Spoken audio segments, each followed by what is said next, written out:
How's it going, everybody? Today we got a 2008 Honda Ridgeline with the 3.5 liter V6 motor in it. And customer came to me. He had a lot of misfires, specifically on cylinder 2, 3, and 5 at idle, and especially when cold. So did some digging. Took about an hour and a half of diagnosis time just to dig through and look at all the possibilities. All of our readings are okay. So I don't think it's a sensor issue at this point. I think it is mechanical, and part of the maintenance that you're supposed to do to these motors is adjusting the valve clearance. And this truck has 230,000 miles on it. And as far as the owner knows, it has never been adjusted. So today I'm gonna show you how that's done. Shouldn't be too bad. Book time is 3 hours on this. Let's dive right into it.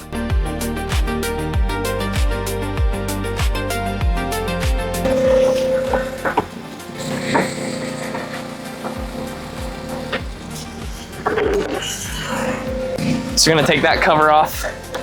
Now let's move to is that just a, yeah, it is.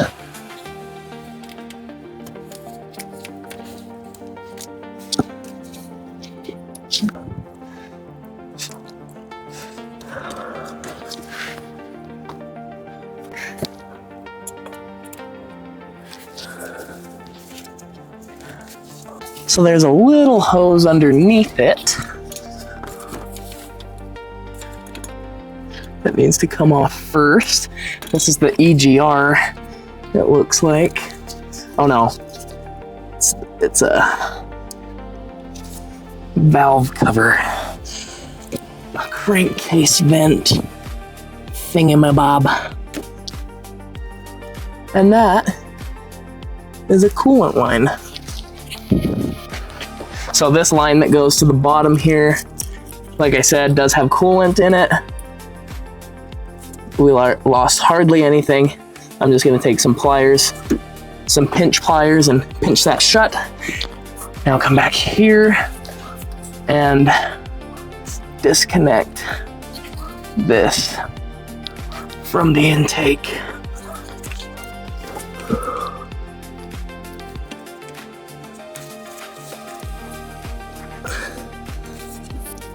There we go.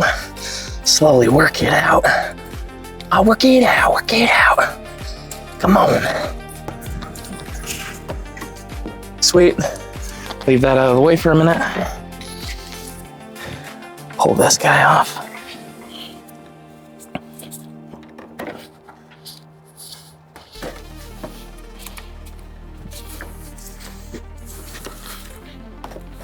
And this side does not have a clamp on it, so we'll just remove that. Now, look at what we got to disconnect for the throttle body. So we got this vent hose that's sitting right there, disconnect that. And then this little blue clip down here. That should just come up.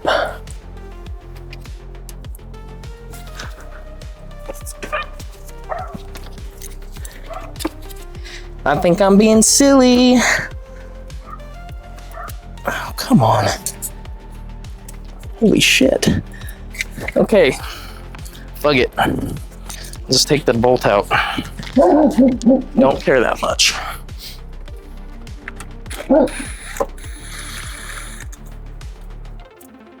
Put that bolt back in so we don't lose it. Unplug this while we're right here. Then coming over here to the other side of the throttle body. We got the main plug to the throttle body. You just pinch that, disconnect it.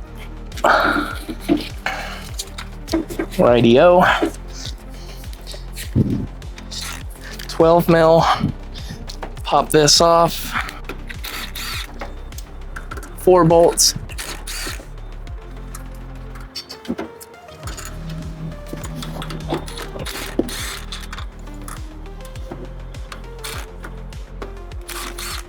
Slide this out of the way.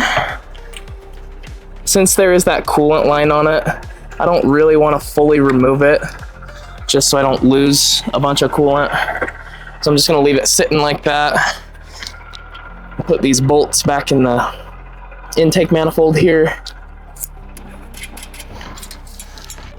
Okay, so now we're gonna go around, disconnect all the hoses from the intake manifold here, starting right here. Grab that guy, pull it down, gently spin it back and forth till it comes loose. Off it comes. Then to disconnect, like, oh, what is that? That looks like an evap solenoid. We'll just unbolt it, 10 mil.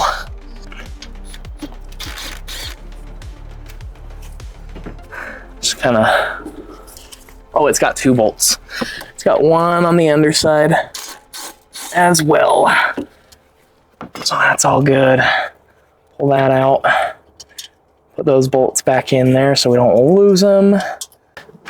Next line right here. Slide that off.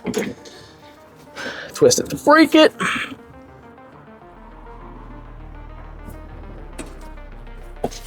Now this side, this one right here.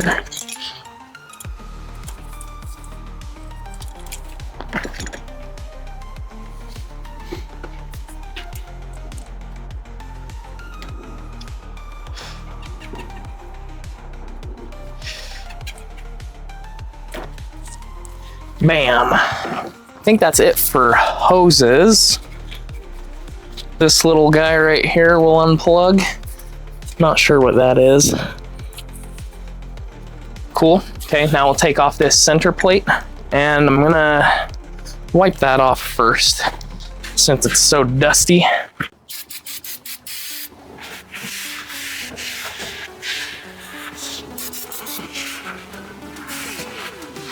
Just a quick little wipe.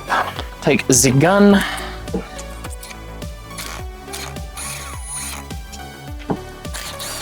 Make sure to go crisscross.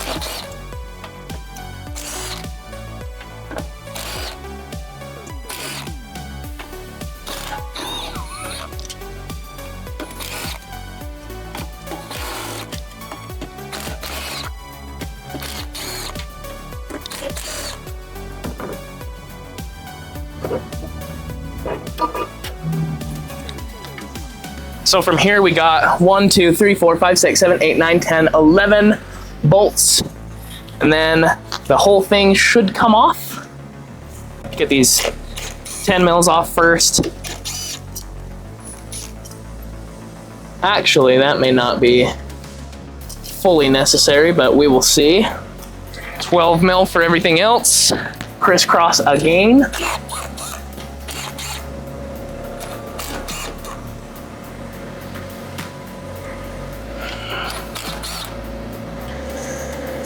Got 2 nuts, and the rest are bolts.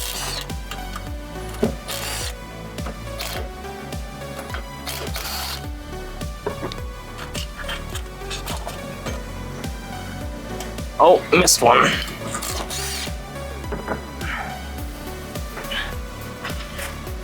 Just like that. I'm gonna put some rags in here so that nothing falls in. Well, actually, I could be super effective with it and just go like this.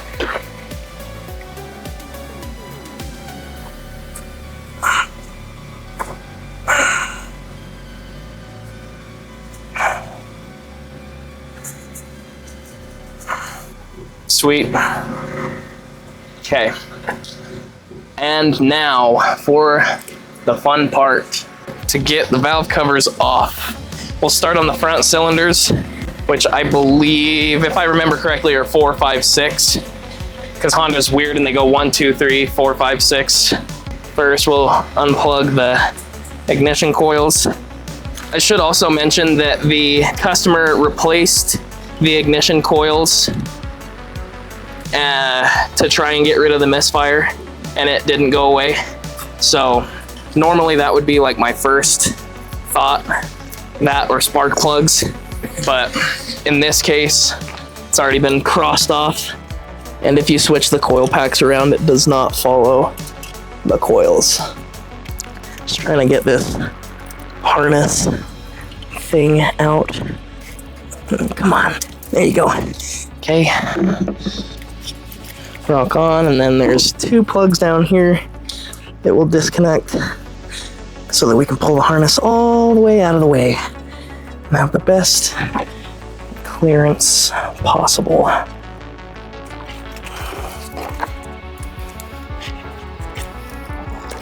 There we go. Okay, drape this up and out of the way. Try not to bend it too much so it doesn't break the sheathing a whole lot.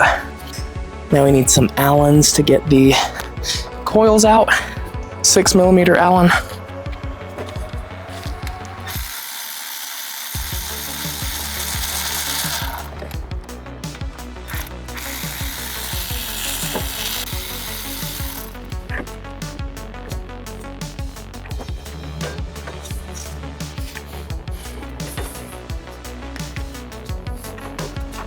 Now the valve cover can come off.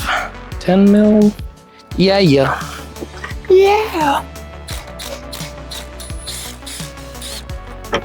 Bolt uno. Bolt. Dos. Tres.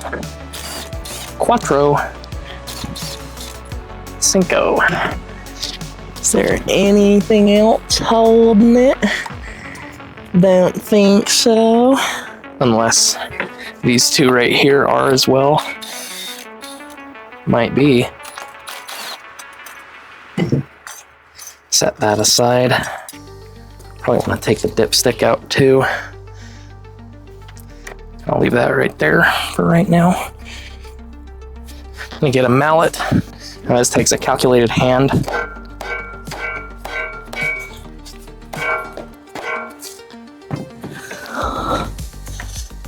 Let's see, am I missing anything? Don't think so. Just gotta hit it with my purse.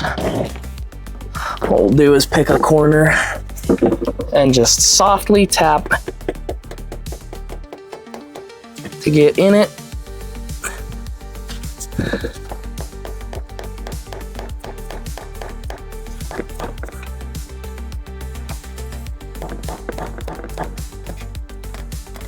There we go. Just took a little bit of massaging.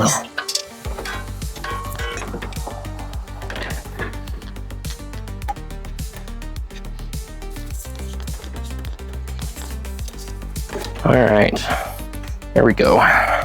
Look at them apples. So much fun. I don't know where the engine's at right now, but this is cylinder 5. And that does have some wobble. Hopefully it's out of spec. I only say that because if it's not, then it means something else is the matter. All right, now we can move to the 1, 2, and 3 cylinders. Cylinders 1, 2, and 3. Okay. So I'll start by disconnecting this plug right here. Ugh, so much crud. Okay, unbolt this harness. There are 2 10mm bolts, one on the left side, one on the right side.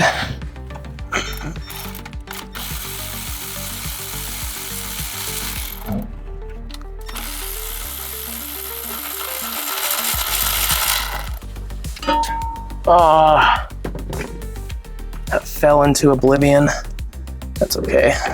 I'll have another bolt for it. Did that hit the ground? Yep. Freaking stinker. I'm just gonna set this off to the side for right now. Where's another plug? I wanna get this out of the way more, but it doesn't look like I'll be able to. Disconnect the ignition coil plugs now. May just have to work around this, which stinks, but sometimes you gotta do what you gotta do. So, take those ignition coils out now. Cylinder 1.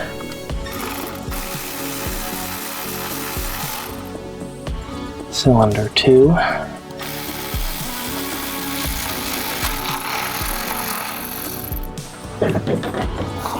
Set those bolts off to the side. Pull all these plugs out, coils out.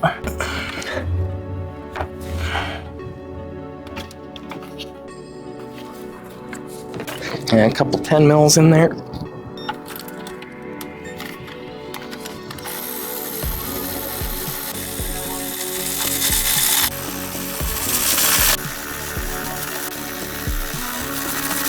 Yeah, that's the last one for the valve cover. And on the back here, you have another bolt for the AC line here. Or is that a power steering? No, that's a power steering line. My bad. My bad, gang. And do not forget this vent hose right here. I don't want to take that off at the same time. Grab it. I think it broke. Broke free. Please. Please. Get in there. Cool. All right. Now, get this off. I'm gonna brush things off quick so that I don't drop anything into the motor, especially this stinking harness guide, whatever you would like to call it. I'll clean it more when it's out, but that's enough for right now. So we'll get our little screwdriver, get in the corner, softly tap it in there.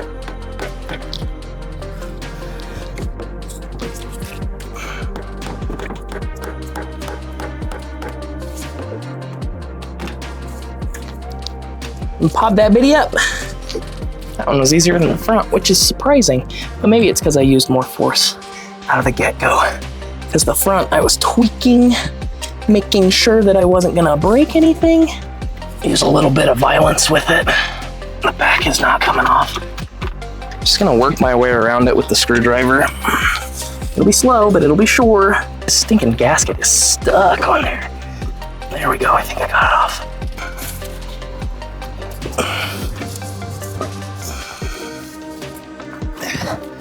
Come on. There we go. There we go. Okay. Whew. That one fought me quite a bit. That's okay. Okay. Hee hee hee hee. All right, well that's disassembly. Now, let's get to actually adjusting them. So first, you go behind the wheel well, and there's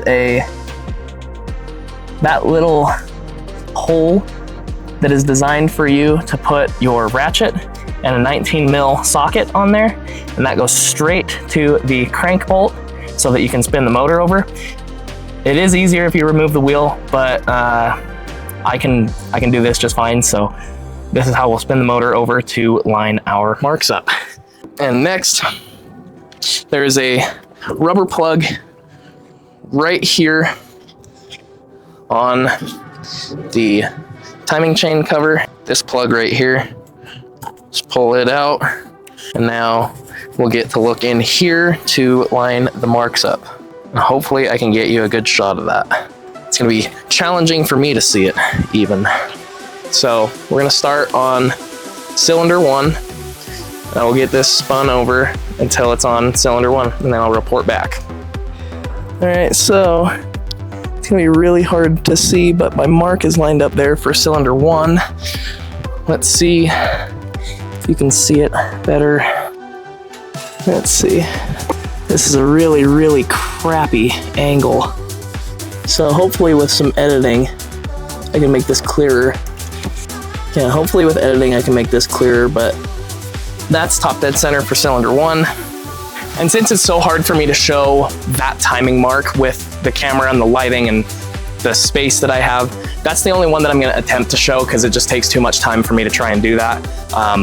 Essentially, if you're doing this job, all you're looking for is that timing mark with a number above it. So right now, I've got it on number 1 cylinder, top dead center, and that line on the cam gear will line up with the timing cover. You'll see it better in person. And after you're done with cylinder 1, you'll just spin it over The next one will be cylinder 4. So that line will have a number 4 above it. And just carry on through until cylinder 6. That's pretty easy. That's pretty nice of Honda to number each line and have, yeah, that's pretty awesome. Pretty cool. So let's go ahead and adjust these valves. So Honda specs for the intake and the exhaust clearance. The intake is 0.2 to 0.24 millimeters or 0.008 to 0.009 inches.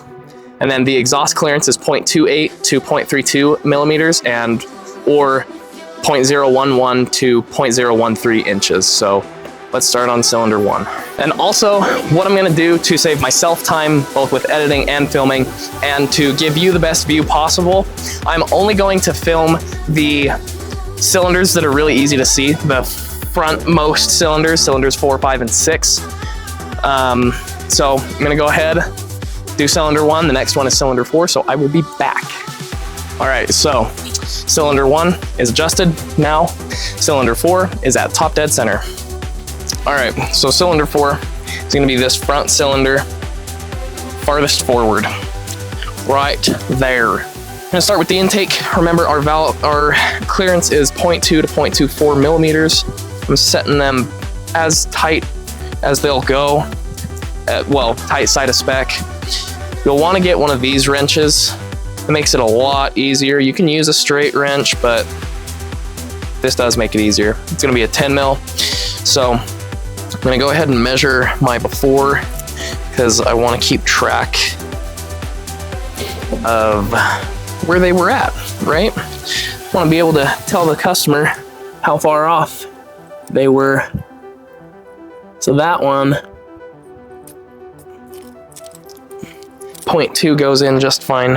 Let's check beyond spec on the top. 0.25 slides in super easy, already out of spec. Same with that one. What about 0.278? So essentially 0.28. And that's tight, but yeah, I'd call that clearance a 0.27. And this one, probably a 0.26. So that's where we started out. Okay, so now what we're gonna do, just crack the nuts with the wrench. Should be pretty freaking tight. Be careful not to punch anything. And then I'm gonna get my 0.2 feeler gauge and we'll set it in there underneath.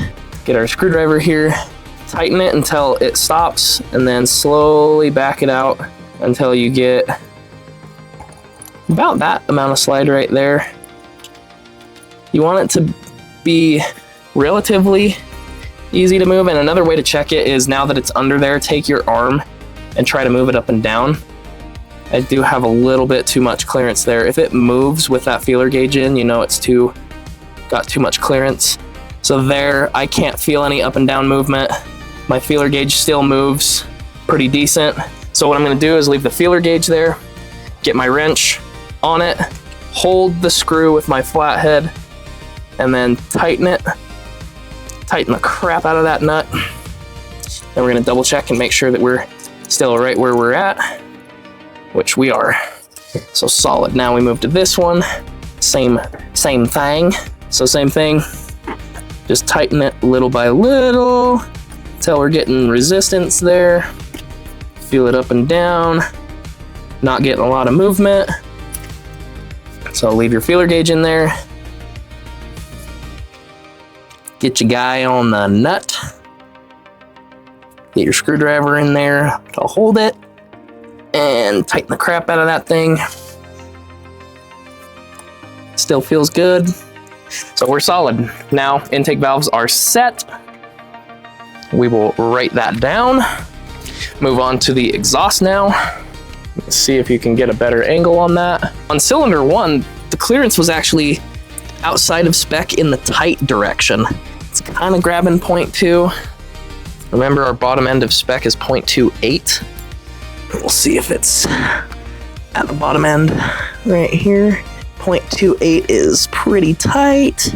That one may not need adjustment. What about this one? I don't think it's going in this side. Let's see what 0.25 does. Sheesh. Come on now.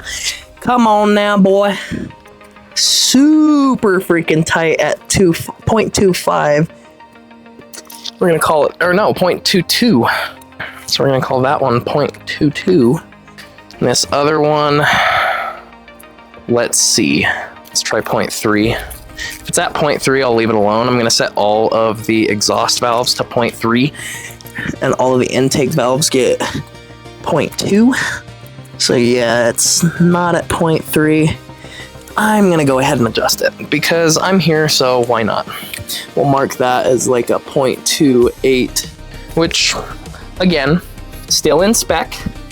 But if I'm here, if I'm doing it, might as well set them all exactly where I want them.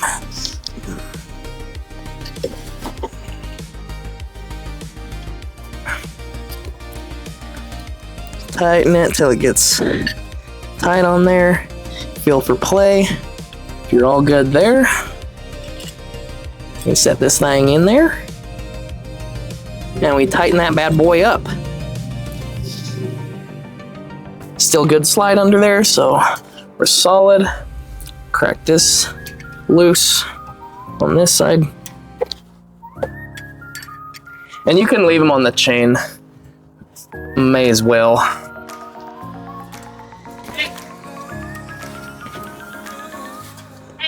That's good right there.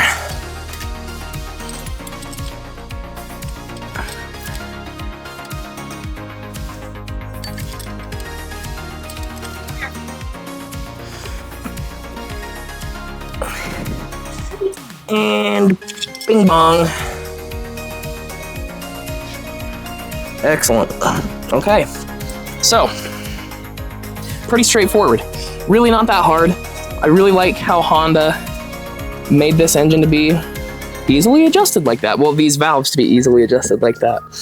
For the sake of filming, saving time, I am on the clock for this, so I do got to be efficient with it. I'm gonna leave the filming here. I will start up again when we go to put it all back together, but basically you're just gonna repeat that process for all of the cylinders. Remember to line your timing mark up and look for that number. It helps a lot to get one of these little mirrors to get in there. But yeah, I'll be back. All right, so just got all the valves adjusted and I found some pretty interesting numbers. The exhaust valves on cylinder 2 and cylinder 3 were at 0 clearance. 0 clearance. I'll like leave this on the screen while I yap, but I think my diagnosis was correct. Because there, oh wait, no, and cylinder 6 had a 0 on it too. Every single valve was out of spec. Every single valve. Not super surprising, but very validating.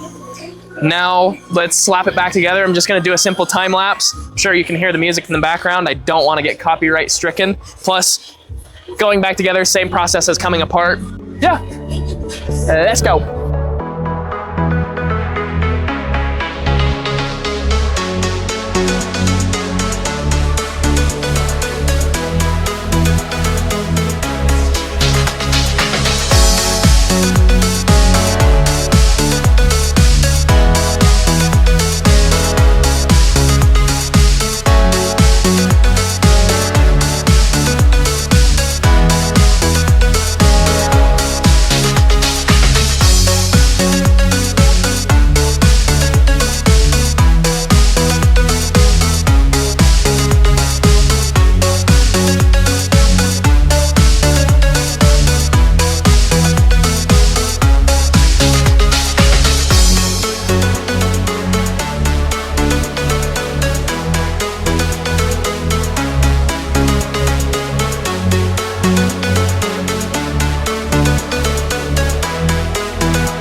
So sorry, camera died.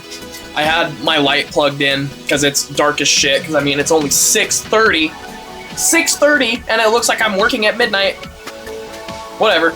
The process going back together, literally the same exact thing is coming apart. Duh. Really easy, straightforward.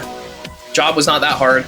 Took me a little longer than I would have liked, but with it being my first real valve adjustment for a customer out of my business, on the clock, on a car, because I've adjusted valves on a car before, but I'm pretty satisfied. And the good news is, it worked. A little more backstory, it was a cylinder 2, 3, and 5 misfire plus a random misfire, and all that went away.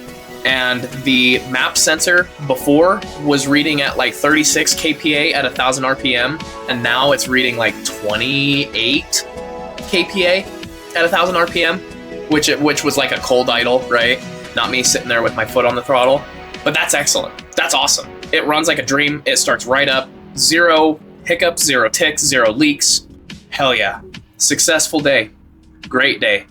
Hope you enjoyed this. I hope this helps you on your project. If you have any questions or anything, leave them in the comments. Super happy to help. I love this shit. So yeah, anything I can do, let me know. Hope y'all have a good one. Subscribe. We'll get more of this shit out. Show these people how to work on cars for real. And yeah. Peace.